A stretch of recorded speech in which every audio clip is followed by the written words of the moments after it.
never free, never me. So I dub the unforgiven.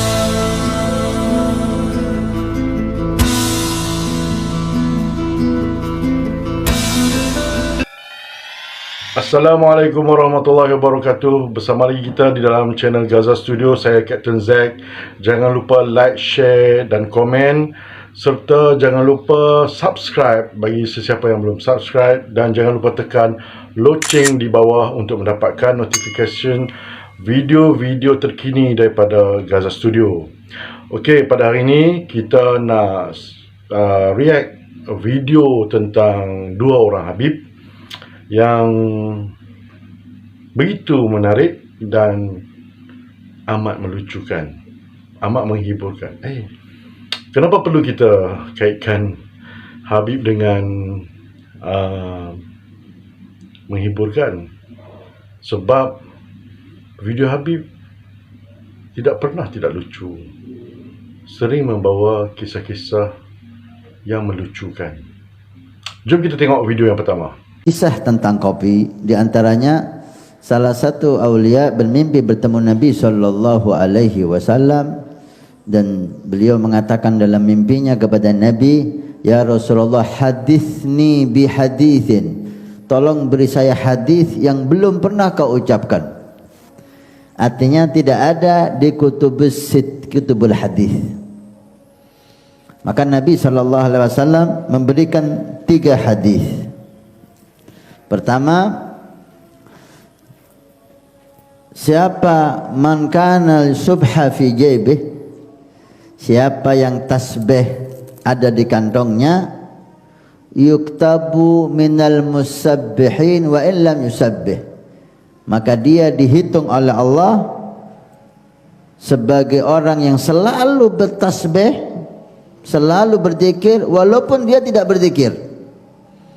Maka itu penting ya, tasbih selalu ada di saku kita, maka kita dihitung sebagai orang yang selalu berzikir kepada Allah. Yang kedua,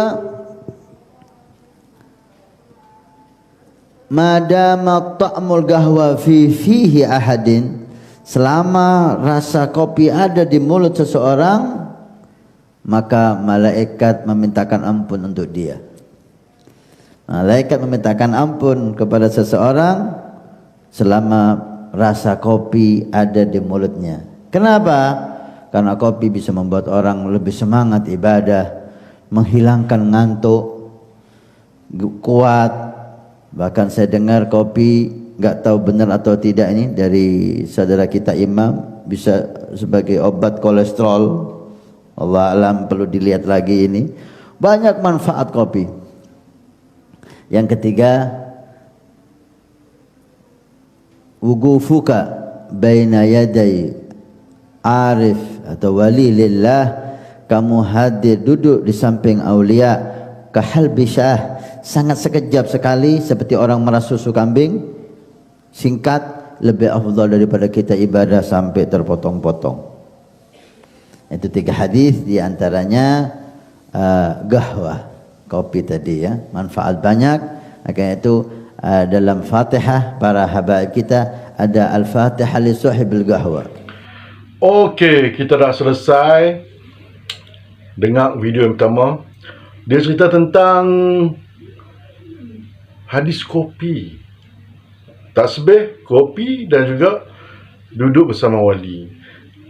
So dah tentulah seperti biasa, Habib membawakan kisah daripada wali, daripada mereka yang mereka dengan mudah menganggap wali, dan juga riwayat dari mimpi. Ini sesuatu yang kita perlu kaji dan selidik, yang mana kita tidak boleh mudah-mudah terima. Pesan baginda Rasulullah SAW di dalam hadis, di dalam khutbah terakhir, agama ini telah sempurna. Agama Islam ini telah sempurna. Jadi tuan-tuan sendiri boleh berfikir bagaimana tidak ada hadis lagi selepas kewafatan baginda. So yang kedua, apa yang perlu kita fikirkan, ancaman bagi orang yang menyampaikan cerita dusta dengan menggunakan nama baginda Rasulullah SAW. Di dalam hadis baginda berpesan, sesiapa yang berdusta atas namaku, maka siapkanlah tempatnya di neraka. So, saya tidak memaksa untuk tuan-tuan menerima cerita kopi yang mana sejarah kopi di dalam riwayat zaman baginda Rasulullah SAW pun tak pernah ada sesiapa yang sebut. Dan ini amat melucukan, kan? Satu hari nanti datang 50 tahun, 100 tahun, ada orang pula main bawa cerita ayak strawberry, mimpi Nabi kata minum strawberry, Nabi kata minum ketum. So kita akan mudah percaya, sebab dia bawa nama wali, nama Habib, nama Tok Guru dia. So inilah orang-orang yang kita tak boleh tegur. Selepas kita tegur, mereka akan marah kita sebab Tok Guru dia, Habib kesayangan dia. So saya tidak memaksa untuk tuan-tuan menolak, menerima saya atau menerima Habib itu. Tuan-tuan boleh berfikir sendiri. Sanggupkah tuan-tuan nak panjang-panjangkan hadis tersebut?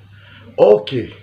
Seterusnya kita dengarkan kisah yang kedua. Saya tadi WA-an sama Corona. Wes tak WA ngomong. Dan kebetulan dia WA dulu. Assalamualaikum, pas kebetulan saya iktikaf. Aku jadi iktikaf tak ngomong. Bib, saya memberi kabar. Siap, kabar bagus semuanya. Super bagus sudah dia. Lah bagaimana kabarnya? Saya akan berhenti Habib di Indonesia terutama dan di seluruh dunia. Dan silahkan pemerintah Indonesia untuk buka semuanya kembali asal seperti semula. Kata Corona tadi. Tapi dengan syarat, Bib. Saya akan nyingkir. Syaratnya apa?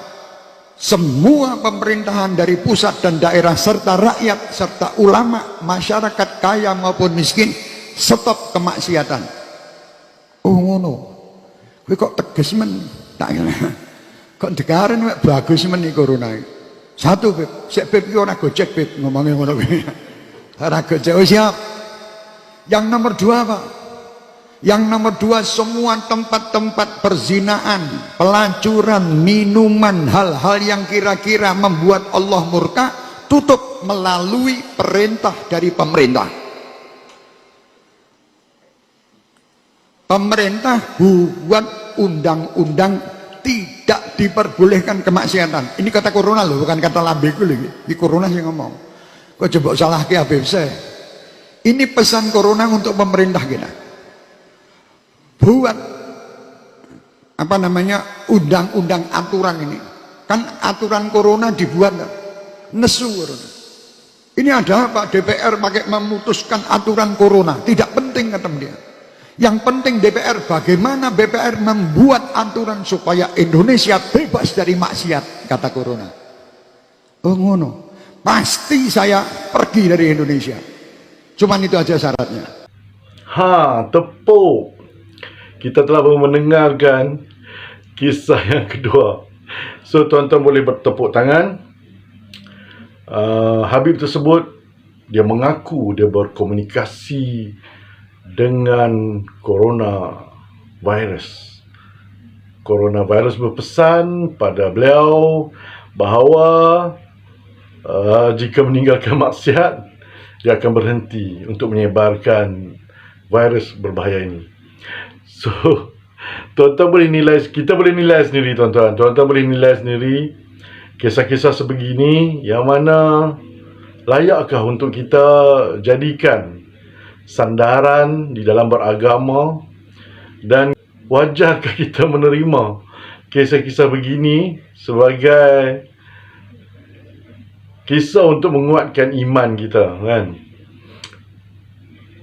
So banyak lagi sirah-sirah Rasulullah SAW, para sahabat baginda yang mana memberi kesan, memberi kekuatan iman yang tidak kita pelajari dan tidak dibacakan. Kita senang-senang hati saja menerima kisah orang bercakap, kita dengan bermudah-mudah menerima cerita orang berwhatsapp dengan corona, berkomunikasi dengan coronavirus. Ini sesuatu yang memalukan bangsa kita. Andainya tuan-tuan masjid tuan-tuan menjemput orang-orang macam ni, andainya ada negeri-negeri yang menjemput pendusta-pendusta agama, cukuplah saya katakan ini satu bencana yang besar untuk umat Islam apabila adanya golongan penguasa-penguasa agama yang gagal berfikir secara matang untuk menerima. Mereka memberi kuliah di masjid-masjid di negeri kita. Fikirkanlah tuan-tuan, apa akan jadi pada generasi kita, anak-anak kita pada masa akan datang. Tambahan pula AJK masjid yang dilantik perlulah berfikir dengan matang, dengan mudahnya menerima. Apa ni? Mengajar agama apa ni? Inikah sandaran kepada agama? Inikah yang akan menguatkan iman kita? Apa akan jadi pada kita? Apa akan jadi pada generasi kita? Satu hari nanti semua orang akan datang membawa 1001 kisah karut. Kisah karut marut yang masuk di dalam agama dengan bersandarkan atas nama wali, Habib. Inilah berlaku pada masyarakat kita hari ini, termasuk ustaz-ustaz yang tidak boleh ditegur. Tak boleh nak cakap, tak boleh nak tegur. Ini sesuatu yang menyedihkan apabila masih banyak lagi kisah-kisah kita yang sepatutnya kita jadikan cerita menguatkan iman kita. Dan bukan cerita-cerita murahan macam ni. Ini sesuatu yang memalukan. Tolonglah pihak berkuasa agama. Adakah ini yang tuan-tuan nak bawa setiap tahun? Dan ada masjid yang ulang. Ada ulang lagi. Lepas jemput, beberapa tahun ulang lagi jemput golongan ni. Dan termasuk sahabat-sahabat mereka yang dianggap guru-guru agama, tok guru sambut mereka ni datang. Berjalan-jalan. Memalukan. Ini adalah cerita-cerita yang menampakkan golongan agama dipandang jijik.